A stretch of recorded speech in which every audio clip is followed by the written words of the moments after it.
Structure of atom में अब आता है। इस वीडियोस में हम बात करेंगे अब परमाणु कण। ठीक है, ये भी परमाणु में ही पाए जाते हैं।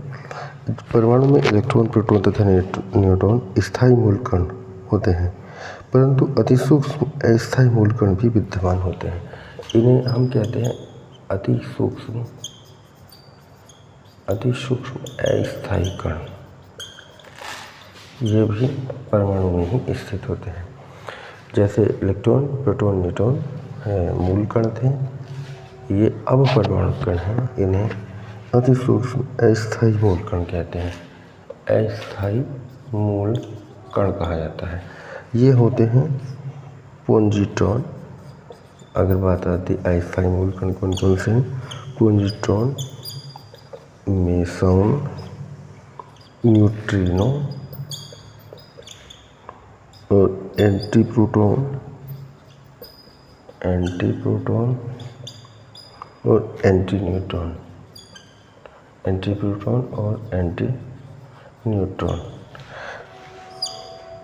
पॉजिट्रॉन +1 E0, इसकी खोज की थी C.T. एंडरसन ने। यहाँ पे भी क्वेश्चन आ जाता है एंडरसन, कई बार क्वेश्चन देखने को मिला है टीजीटी साइंस में। पॉजिट्रॉन की खोज किसने की? इसको डिनोट करते हैं +1 E0, जैसे कि इलेक्ट्रॉन -1 E0 होता है। C.T. एंडरसन ने 1932 में इसकी खोज की थी। इसका द्रव्यमान नगण्य होता है, इकाई धनावेश होता है और द्रव्यमान नगण्य अर्थात इलेक्ट्रॉन के समान। इस पर क्या होता है? इकाई धनावेश होता है, इकाई धनावेश एंड द्रव्यमान नगण्य या इलेक्ट्रॉन के द्रव्यमान के बराबर। ठीक है, इलेक्ट्रॉन के द्रव्यमान के बराबर।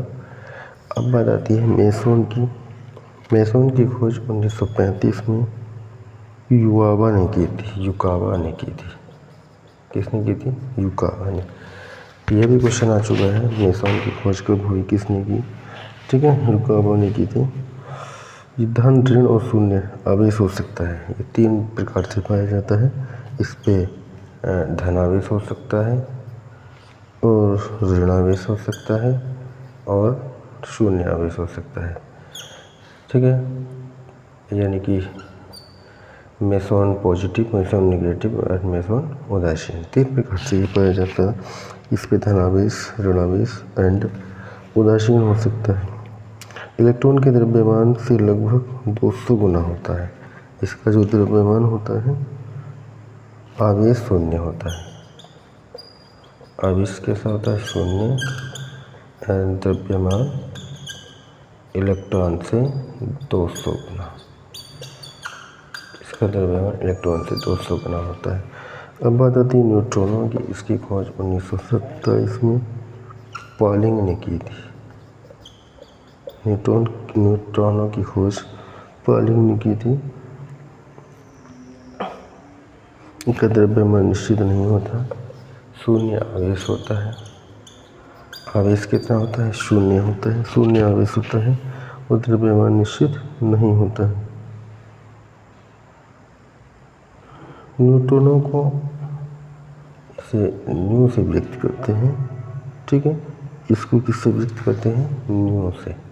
न्यू से व्यक्त करते हैं। शून्य आवेश होता है और द्रव्यमान निश्चित नहीं होता है और इलेक्ट्रॉन से कम होता है। द्रव्यमान निश्चित नहीं, परंतु इलेक्ट्रॉन से कम होता है। अब बात आती है एंटीप्रोटॉन की। इसकी खोज 1956 में सेंगरे ने की थी। इसका द्रव्यमान प्रोटॉन के द्रव्यमान के बराबर होता है। डिनोट करते हैं P- से। एंड द्रव्यमान प्रोटॉन के द्रव्यमान के बराबर होता है। इस पर इकाई ऋणावेश होता है। इकाई ऋणावेश होता है। लास्ट होता है एंटी न्यूटन। इसकी खोज हुई थी 1956 में ही। किसने की थी? कार्क ने की थी। कार्क ने। इस पे शून्य आवेश होता है। क्या होता है? शून्य आवेश होता है और द्रव्यमान न्यूट्रॉन के समान। इसको